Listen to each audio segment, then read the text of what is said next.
stakeholders na kaabag sa PHO mopahigadyo ng meeting sa pag-implementar sa school-based immunization. Si Provincial Health Officer Dr. Maria Isabel P. Bertolfo Maquinano mopahigadyo na panagtagbo sa mga stakeholders aron ilang sabutan ang isa ka mainungdanon nga kaliukan pinagi sa pagbakuna sa mga tinunan dinhi sa probinsya sa Surigao del Norte. Sumaya pa ni Dr. Maquinano ang school-based immunization kon SBI nga programa. Nagtinguha ini nga protektahan ang mga estudyante nga nag-eskwela batok sa mga sakit nga mapugnan pinaagi sa pagbakuna sa VPDIS. Ang SBI kon school-based immunization gihimo ini matagtuig sa mga pampubliko nga eskwelahan sa nasod. Diin sa pagbalik sa eskwela, ang mga estudyante mas expose ini sa hulga sa VPDIS.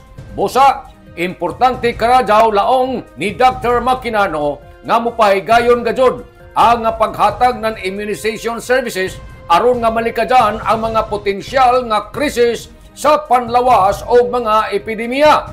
Sa pagpatuman sa HBI sa probinsya, ang Department of Health Center for Health Development Caraga pinaagi na sa Provincial Health Office maghimo og stakeholders meeting nga naka-schedule sama sa musunod para sa mainland karong Agosto 18 ning tuig 2025 og samtang ang venue anay pahimutang sa EY Miners Borromeo Street ning atong siyudad sa Surigao. Samtang sa isla sa Siargao pagahimon kuman Agosto 20 tuig 2025 alas 8 ang takna sa buntag din adto ini pahigayon sa Kawa Resorts, Barangay Malinaw, munisipyo ng General Luna. Subay niini sa iyang bahin matud pa ni Dr. Maquinano ang naisgutan nga meeting maghisgot sa tumong sa pagpresentar sa programa, paghisgot sa mga tahas o responsibilidad sa mga stakeholders at tubangan sa mga isyu sa operasyon o ang pagsiguro sa usa ka panagiusa nga pamaagi sa malampusong pagpatuman sa mga kaliukan sa SBI. Iya pahinungod usab ini sa maradyaw na panlawas nga imbitaron ang mga naisgutan nga mga stakeholders para sa kalampusan ug kalambuan sa pag-atiman sa panlawas sa mga tinunan.